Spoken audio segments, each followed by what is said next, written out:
Good afternoon, everybody.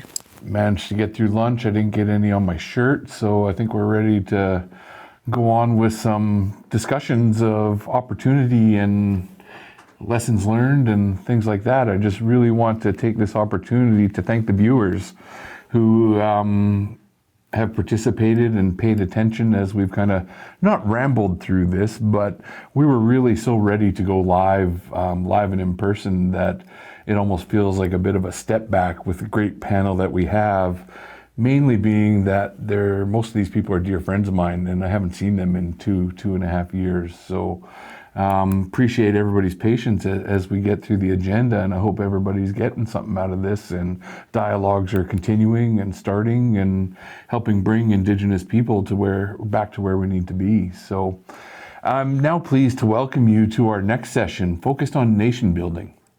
It's my pleasure to introduce this afternoon's speakers. Keith Matthew, the CEO of Seklep Business Services, Chief Ian Campbell from the Squamish Nation, and Chief Patrick Michell from Kanaka Bar Band. Each one of the speakers will have about 12 minutes for a brief presentation dialogue, and then we'll welcome questions from the audience.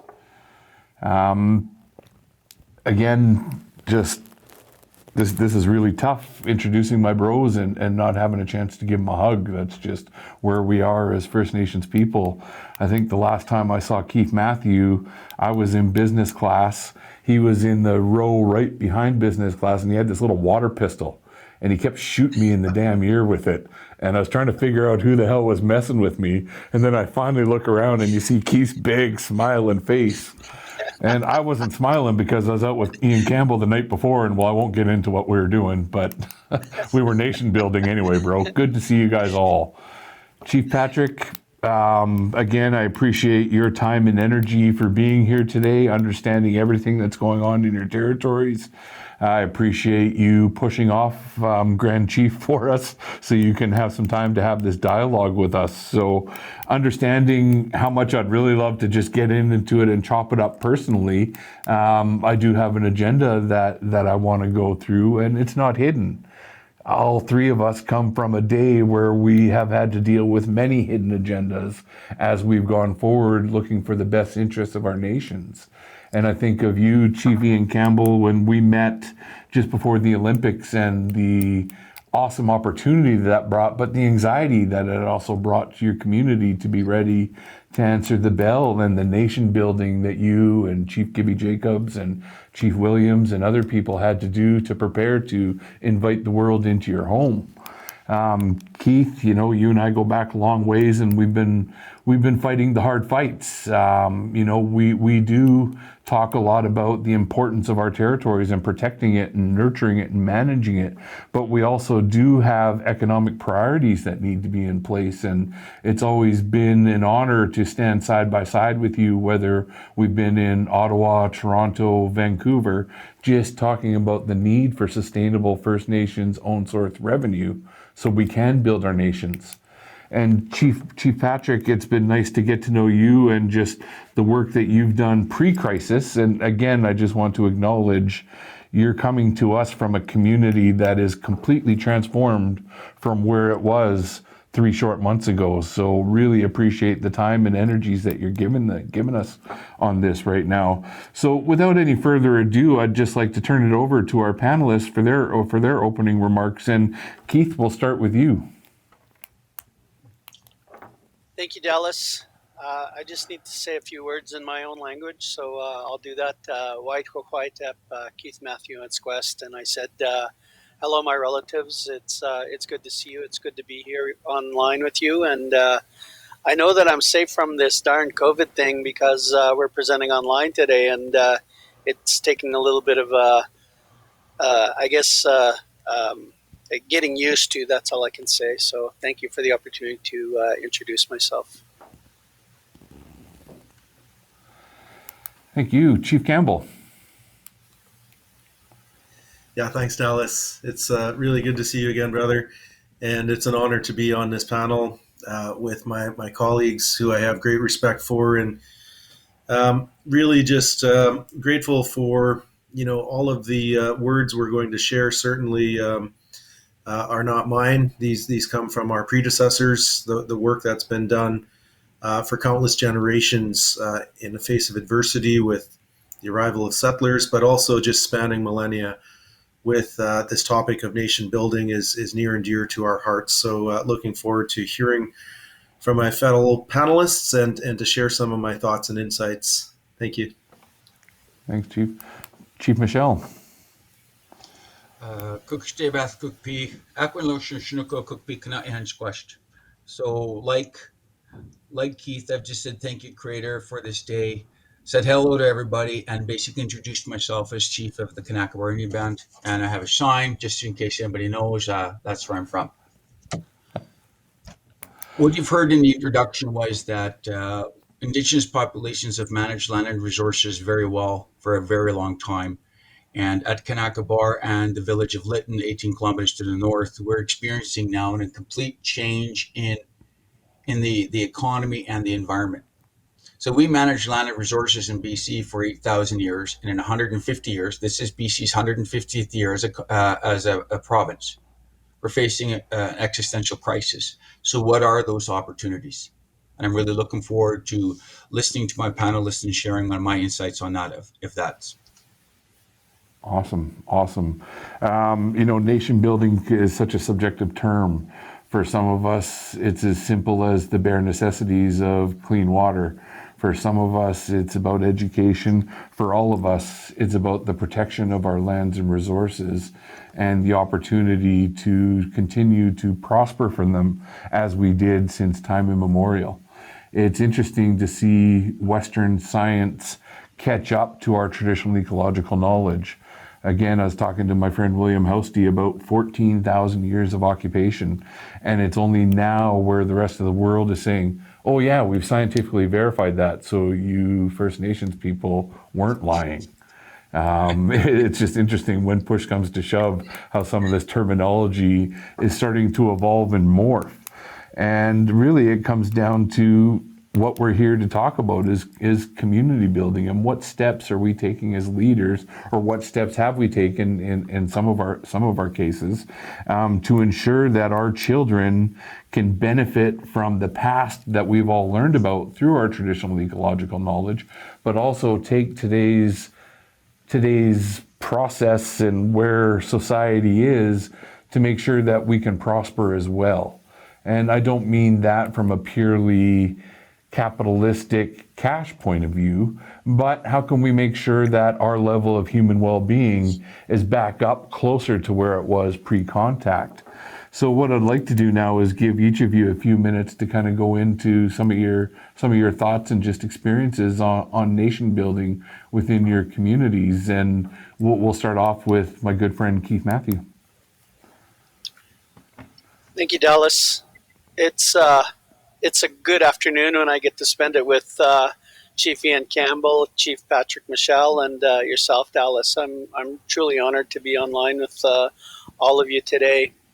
And the nation building discussion today is absolutely essential for our communities. I've always taken the position that we're bright, incredibly talented, smart people, and we need to do this for ourselves. We can't depend on outside agencies to do that work for us. And one of the ways that we can do that is nation building is through economic development. That's always been my position. And what I'd like to be able to do is just go over some of the highlights of a little bit of my history and some of my career. But before I do that, I'd like to thank the organizers of the 6th Annual Indigenous Resources Opportunities Conference for asking me to present this afternoon on nation building. I'm speaking to you today from the unceded territory of my community, the Simp First Nation. And my background includes being trained as a communication specialist with a background in journalism for a number of years. I was also on council for 10 years. I've done my time, and now I'm a recovering politician, and happy to say that I've made the transition over to business. I stepped down from my council in 2010, and in those 11 years since then, I've been in the private sector. So during my term on council, I held the economic development portfolio. And it was during my tenure on council where I truly learned about nation building through economic development. My first project was helping negotiate an agreement with Mike Wiggly Helicopter Skiing, where my community owned half of Elbreda Lodge and had the opportunity to go heli skiing as well. Never took it because just not that good of a skier to go heli skiing. I don't regret that at all. The other projects I helped negotiate and get economic benefits and ownership positions from my community were with the Bone Creek Independent Power Project, a fiber agreement with West Fraser Timber, the Trans Mountain Anchor Loop project by Kinder Morgan Canada, and we signed that agreement in 2007.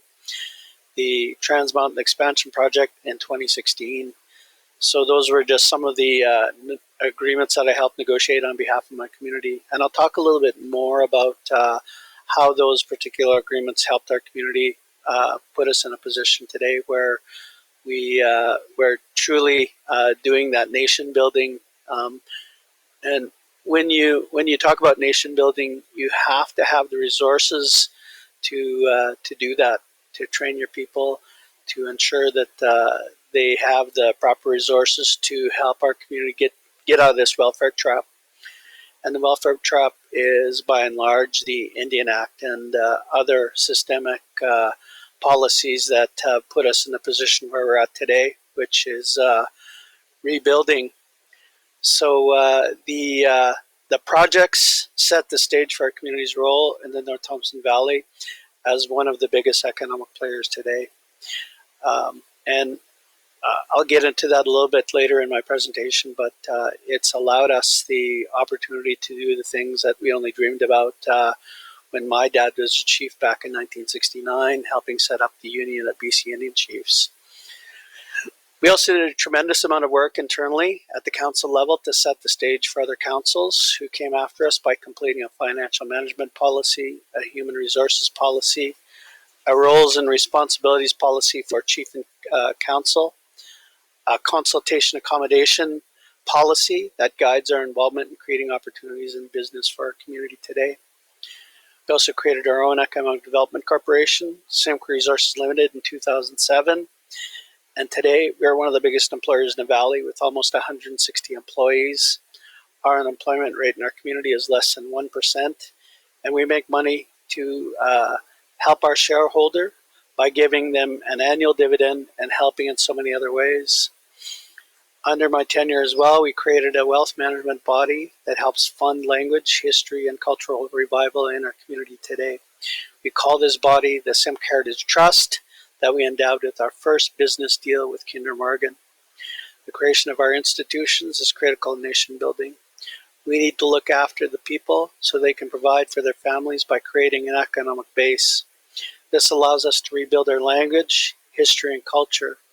After all the horrors we have endured through the residential school era, the colonialism inflicted on us by the Indian Act, and other systemic racism, we must look from within to rebuild our societies and indeed our communities.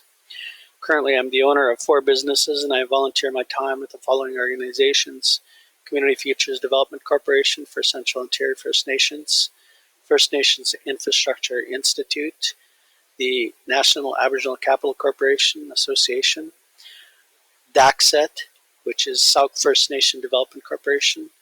I also I'm the chair for the Simcoe Resources Limited. So these are just some of the things that I've done in the past, and I hate talking about me because it's not about me. It's all about my community, the opportunities for our community to get training, to get meaningful work opportunities, to use the education that they've gone to school for and find their place in today's economy. And I think the thing that we've learned in my community is that economic power is real power. And we're using that in a constructive way to help carve out a path for ourselves that's good not only for today's generation, but 7 generations into the future as well. And I'm very grateful for being put into a position where we stand on the shoulders of our previous leaders, and I'm very proud of the work that my father did, Wilf Matthew. He was chief back in 1969. I mentioned that he helped with the creation of the Union of BC Indian Chiefs, but more importantly, he made some of the decisions that helped put us in the position we're in today by saying no to residential school and putting us into the regular public schooling system. And that particular decision, he was asked by our Indian agent, which way should your community go? He chose public education, and at that time we only had one person who had graduated from high school. And today I'm really proud of where we're at as a community. We have an incredible amount of people that have their degrees, their masters, their doctorates. We have a medical doctor from my community. And I'd like to say that we're never going to be poor again. My dad and his contemporaries of the day didn't have the advantages that we have today. And they sacrificed everything for us to get to where we are. And I have to acknowledge them for all the tremendous work that they did to set up the opportunities for us. And we're living the things that they can only dream about, and it's our responsibility to pass on those opportunities to our youth and the future generations and leave us better than we were yesterday. So thank you very much for this opportunity. Really appreciate the opportunity to speak to you about some of the things that I've learned along the way. And again, thank you, Dallas. Thank you, Chief Campbell, and thank you, Chief Michell. It's indeed an honor to be here today. Cooksjam, all my relations. Gila. Well said. That's about what it is taking from our past and passing it on to tomorrow. And as we pass it on, we try and make it a little stronger, a little bolder, and a little more confident. And speaking of, just that passing it on, it's a nice segue into you, Chief Campbell. I met you when we were both young men. And I think of the days in Ottawa when, we'd go on these, they weren't quite junkets, but we would go with the BC Business Council, and Greg Davignon would invite you and I and Keith to, participate in some of their roundtable discussions. And I'll never forget you giving it to, I believe it might have been Minister Prentice, just about our inherent right to education, and being, again, one of the younger guys in the room talking about the old ways and the traditions and how education doesn't take that away, it reinforces it. Just always knew that you'd be a bro to me, and through your time and your leadership, you've kind of always been there when we've needed you. And I appreciate you sort of not quite coming out of retirement, as you still have so much to offer, but I appreciate you coming and giving a bit of a perspective on your step back, on your previous time, but also talking about your future. So please, Chief Campbell, share some thoughts with us. Awesome. Thanks, Dallas. Chinko Mantomi, I also want to raise my hands in gratitude to Dallas and the organizers for bringing us together. It's an honor to join you on these modern smoke signals this afternoon. My ancestral name is Khalek, and Khalek was one of the sons of Khatlanoch, who some of you may recognize as Kitsilano, is part of our family lineage. My chieftain name is Sukyo, from the village of Kakelchen, which is on the west side of Howe Sound. I'm a hereditary chief, and my lineage descends from the Squamish and the Musqueam peoples here in Vancouver. Just completed my fourth consecutive term on Squamish Council, so 16 years as an elected rep.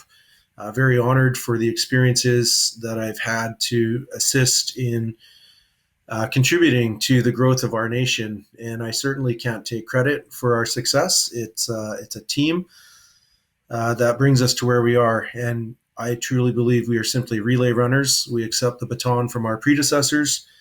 We do the best we can while we have these opportunities and responsibilities, ultimately to pass that on to the next generation. So this topic of nation building, as I mentioned in my intro, is near and dear to my heart.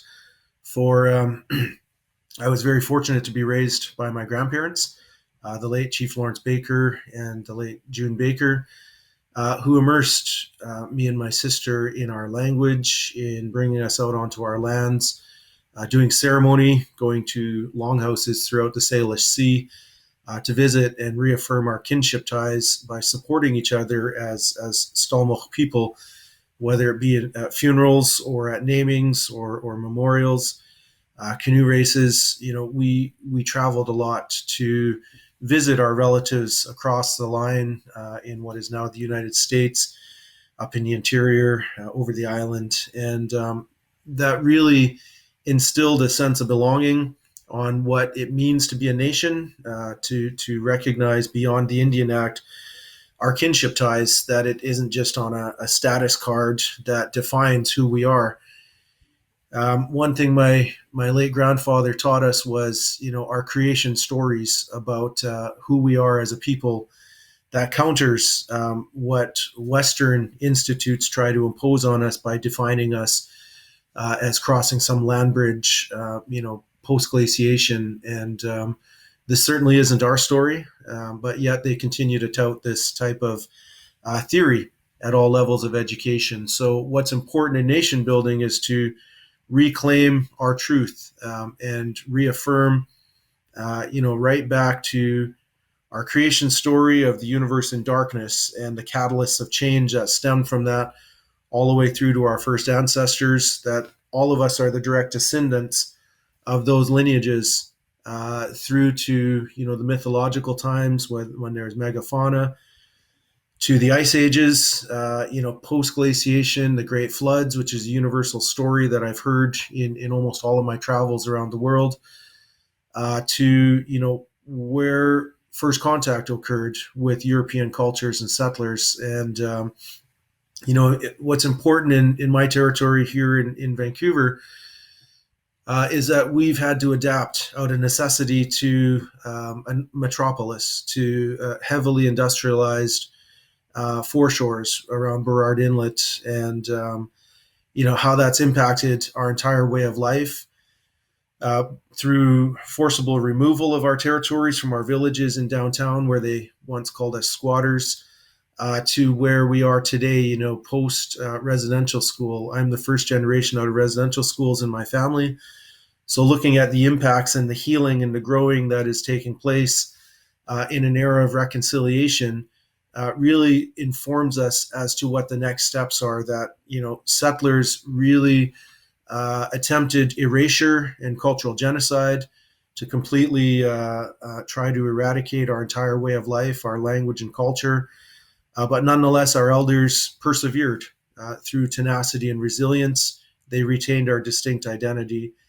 And as we draw forward traditional knowledge and apply it in a modern context, we cannot go backwards in time to the way it was during our great-grandparents' era.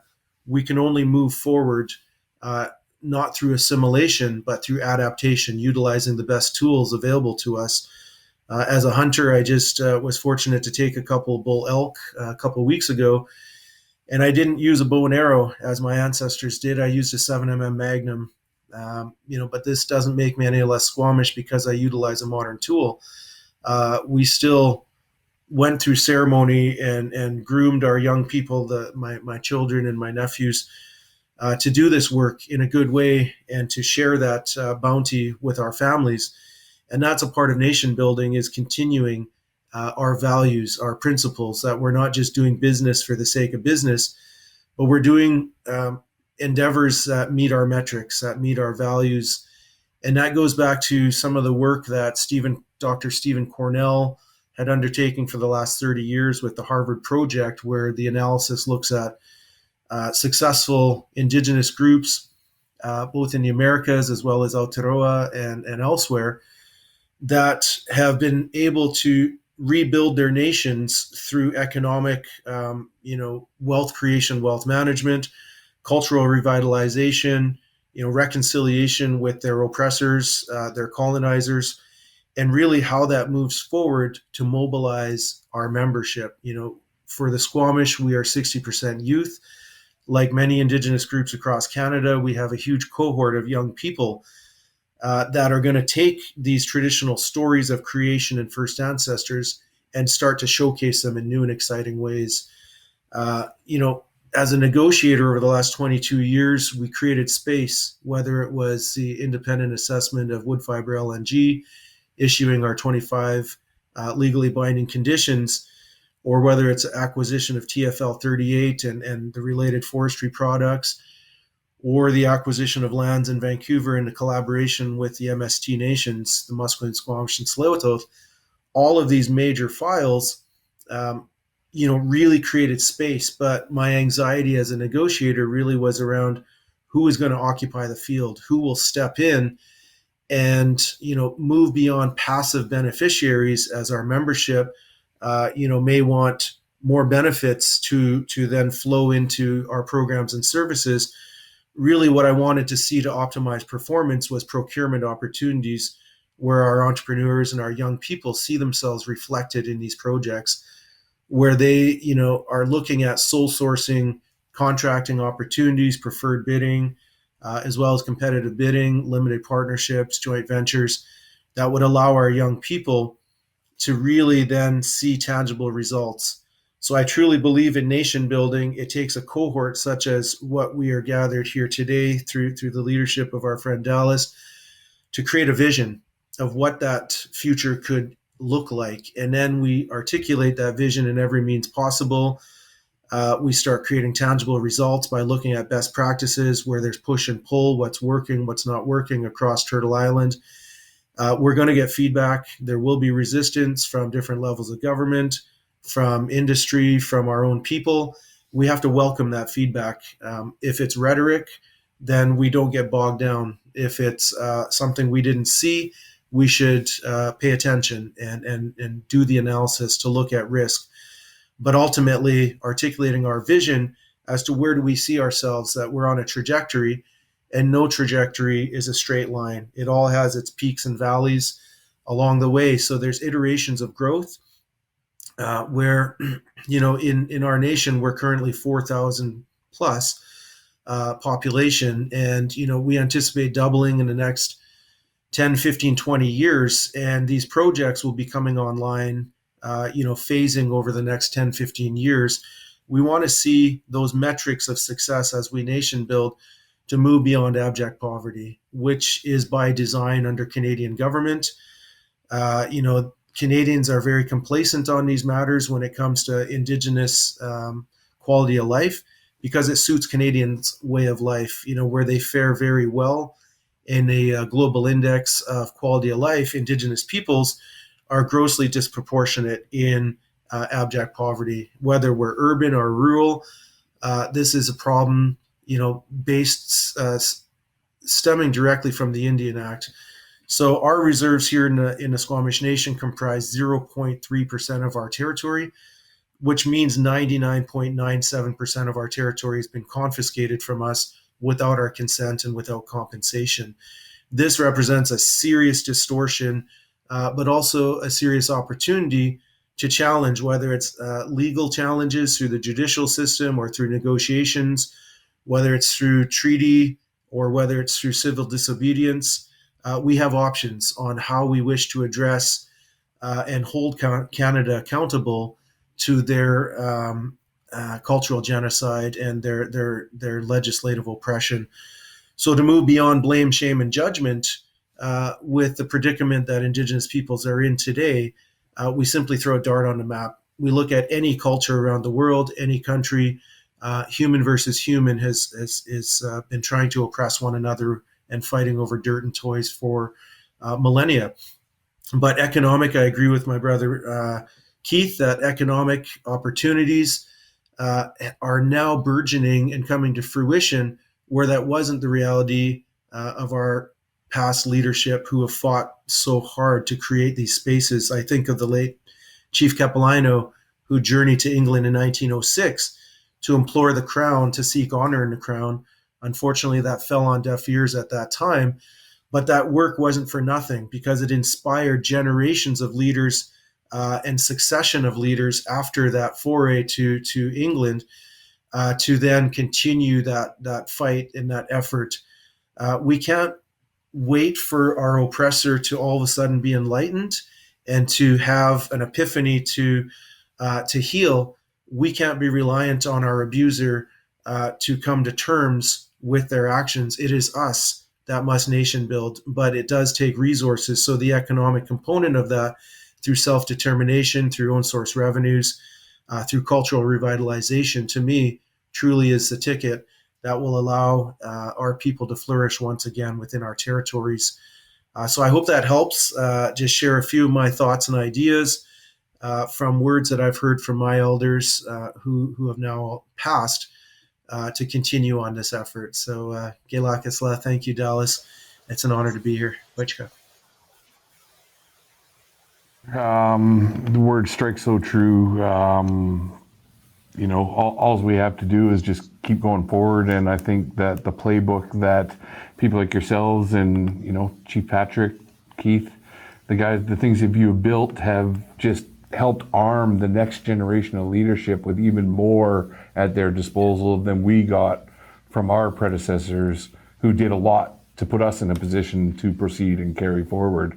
So we've had the bump, we've had the set. Chief Patrick, Michelle, it's time for you to decide whether you're going to spike it, send it back over the net. The floor is yours, my friend. Well, that's just funny right there, because I was thinking about shoving it somewhere else. But okay, I'll spike it.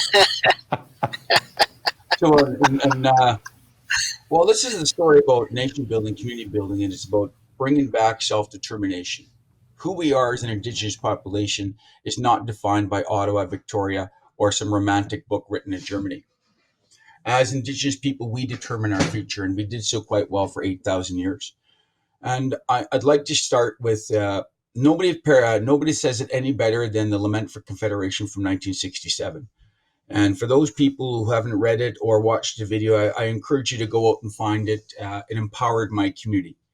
But the real change, and I want to go back to something. One of the tools of oppression is the residential school. And from 1971 to 1972, I was in residential school. But in January of 1973, I was pulled out. So I'm the last member of the Kanaka Burning Band to go to residential school. And I promised that stupidity would die with me. So I will not allow that to transfer down to my children and grandchildren. Because what happened in 1973, in the Calder decision, our Indigenous rights and titles without definition was basically recognized by the Supreme Court of Canada.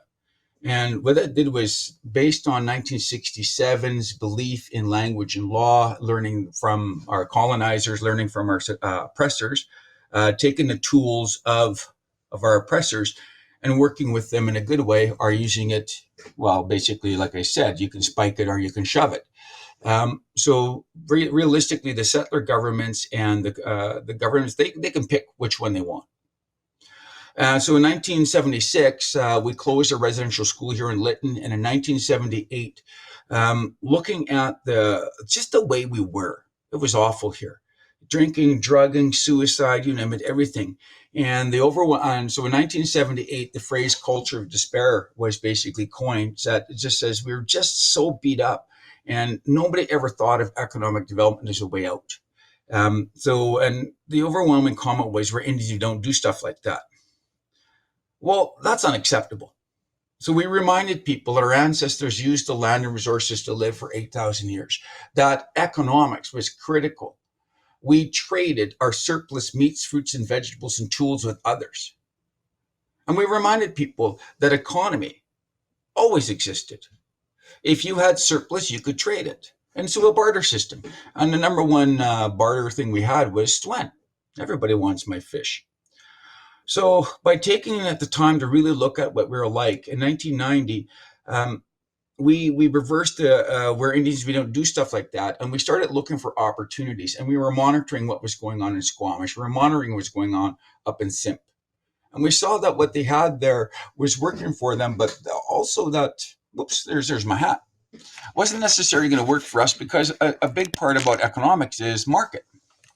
And if you don't have the people, you don't really have an economy. So what we do is we look to the land and resources, and what we found in 1990 was that we have air, we have water, we have sun, and we have land. And since our ancestors had lived on the land for so long sustainably, we chose as the vehicle of our success the Hydra project. It's called the Coyote Creek Hydra project. And so in 1990, much to the chagrin of almost every British Columbian chief and every national chief, we, the Kanaka Indian Band, secured the water license on the Coyote Creek Hydra project. And that became operational in 2014. So we changed the culture of despair from we can't do this, if they can do it, we can too. And in 2014, when our project became operational, we then changed the narrative to, if Kanaka Bar can do it, so can you. So in 38 years, we reversed the adverse effects of colonization. And in the last 7 years, we've secured, based on the capacity development from participation in economic development and the learnings that we have, we now own, I would say, 80% of all fee simple lands in my traditional territory. We own 90% of the water licenses, because it's a simple expression. He who owns the licenses is self-determining. And my rights are sort of the Intlakama rights and titles are important. And as we continue to have that fight with Ottawa, with Victoria, it becomes irrelevant, because here at Kanaka Bar, we initiate economic development. Then I send a letter to Chief and Council, and then Chief and Council engages the membership. And if it's not going to exacerbate climate change, if it's looking like harm reduction and harm reversal, and it's going to generate a whole whack a lot of social return on investment, me, myself, and I are going to agree to it. I'm just saying, is when you hold all the opportunity. We live in a region of British Columbia now that guarantees almost everybody else negative return on investment. But man, can we generate social return on investment. So we now determine almost unequivocally 100% our future. We broke dependency in Ottawa and Victoria. And so I almost like to think it's like legal anarchy, but I'm not too sure if that expresses. But during that, the 38 years of learning about who we were, and the last 7 years about taking those learnings to chart this path forward for my children and grandchildren, we also started understanding the fragility of the systems that are around us. I know that in my nation, we have royalty or impact benefit agreements. I can't speak for every community, but I recall having an agreement with Highland Valley Copper. It's called an impact benefit agreement that generates a ton of different opportunities for us. We have similar agreements with Forest. We have similar agreements with Hydra. And I was trying to remember all these agreements, because it's hard to remember them all, because those agreements generate a form of own source revenue.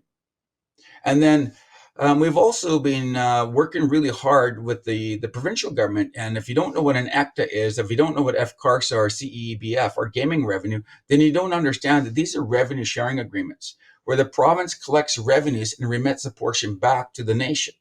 So these things collectively generate own source revenue. So along with my corporations, with royalty, and with revenue sharing agreements. So last year, my normalized cash flow from ISK was $450,000, but we generated $3 million in OSR. So we take that OSR and we invest. We invest in air, we invest in water, food, shelter, energy, transportation, communication. 7 things that are needed today, but more importantly, that are needed for tomorrow. Now, I heard earlier on somebody mentioned something had happened in my nation. Now, what happened in my nation on June 30th of 2021 was that following almost 7 weeks without rain, we were at anywhere from 53 to 55 degrees Celsius for almost a week. And we had this incredible dehydrating wind, which created this perfect storm, and a spark occurred.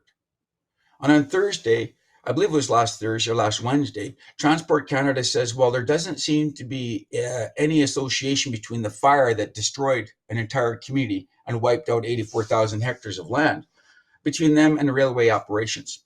Well, that was pretty funny, because in our community, it doesn't matter.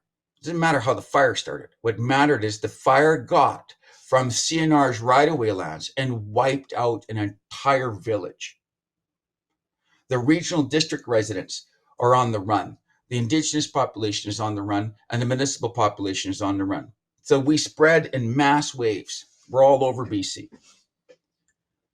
But in the last 112 days, we came together. It was a very small ceremony. 140 of the Lytton evacuees gathered on October 15th.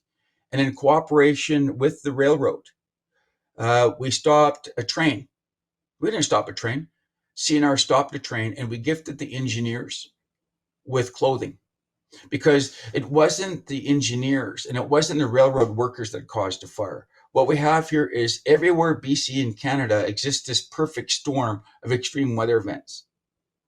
And we need to work together as the federal government, the provincial government, as the corporations, and as British Columbians and as Indigenous populations. We need to invest in our tomorrow, because tomorrow is going to become very, very iffy. I heard earlier somebody use the word risk. You can't have a Walmart without electricity. You can't have a 7-Eleven without water. You can't have a condominium without those items either. So Kanaka Bar takes all of its money now and invests in foundational physiological structures. So we've doubled our water lines and storage in the last 1 year. We're growing our own meats and fruits and vegetables, and we sell the surplus at the store. There's a saying up there: in the creator we trust, all others pay interact. And we're doing very well.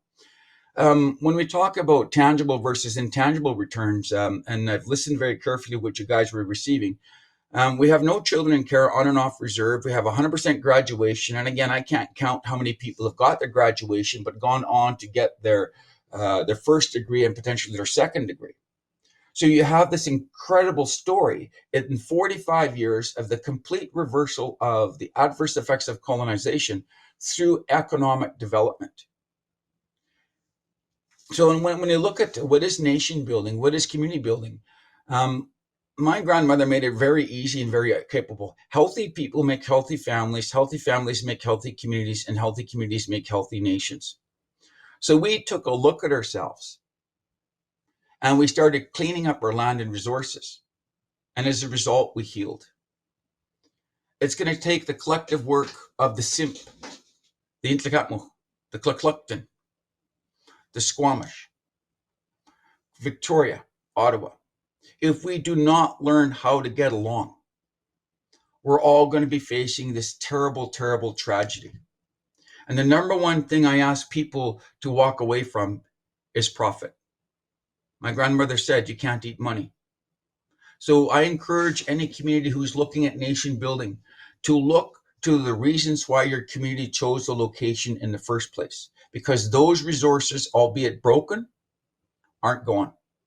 Find a way to manage your land and resources again, sustainably, so that your children and grandchildren will have not just a life, but a quality of life like we did for 8,000 years.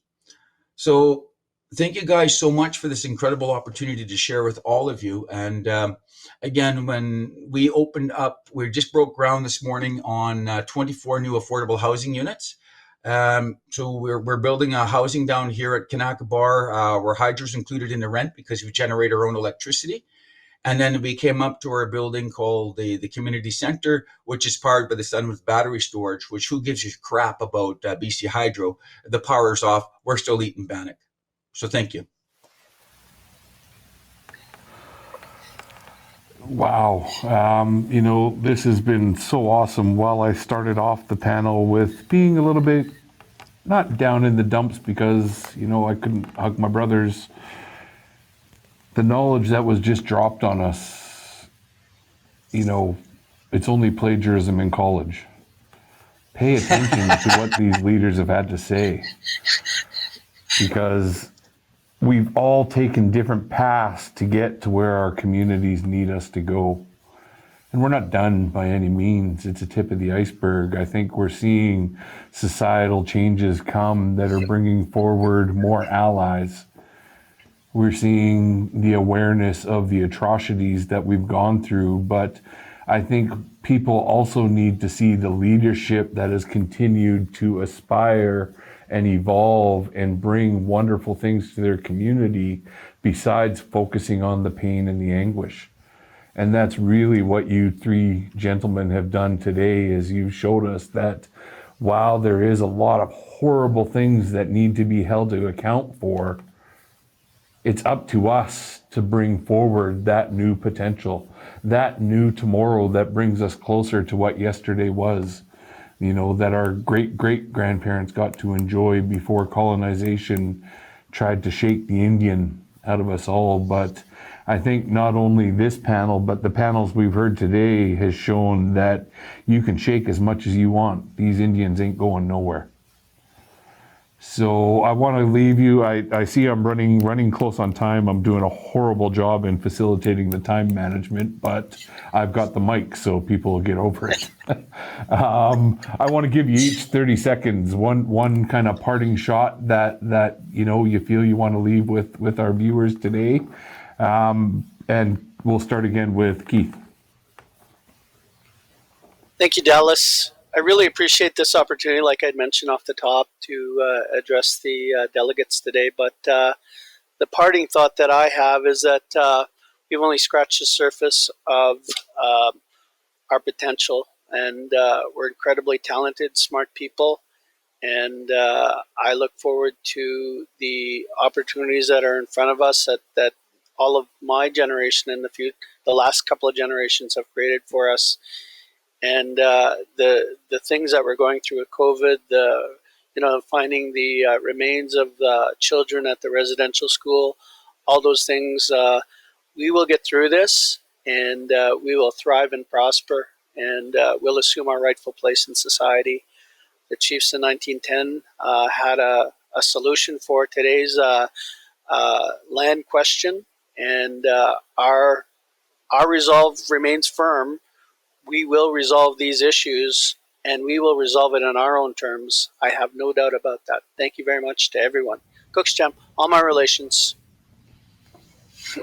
That's Chief Campbell.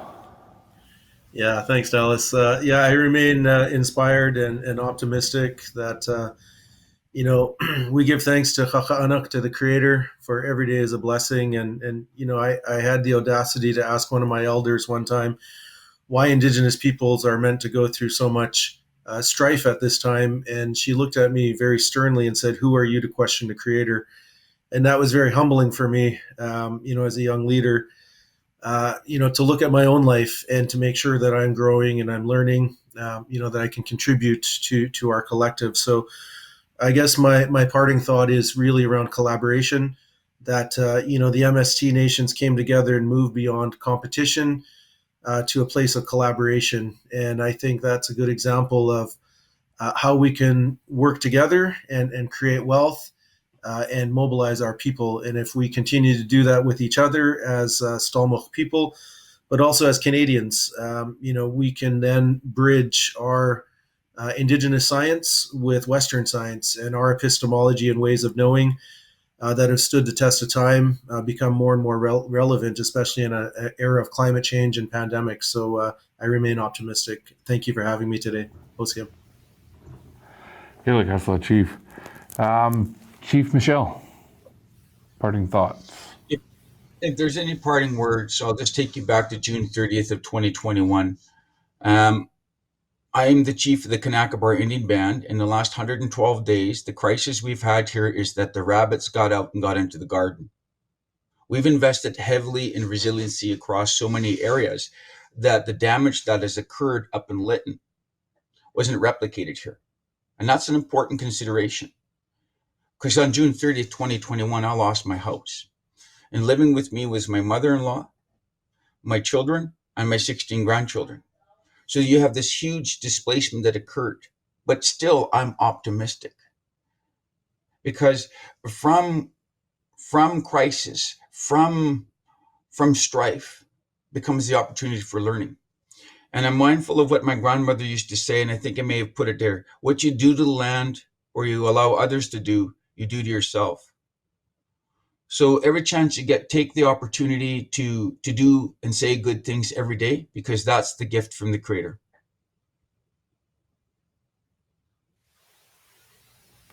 Tremendous so much. I want to thank you, all three of you, for contributing your knowledge, your energy, and your positive attitude. And all we can do is continue to build powerful, strong nations like we've had since time immemorial. So, Gaelic Asla to all three of you.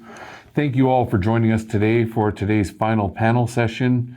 Please make your way again to the agenda tab to select the next session, our final keynote of the day with Caroline Hilton, CEO of the Indigenomics Institute at 1:50 p.m., which is now. So we'll see you all shortly.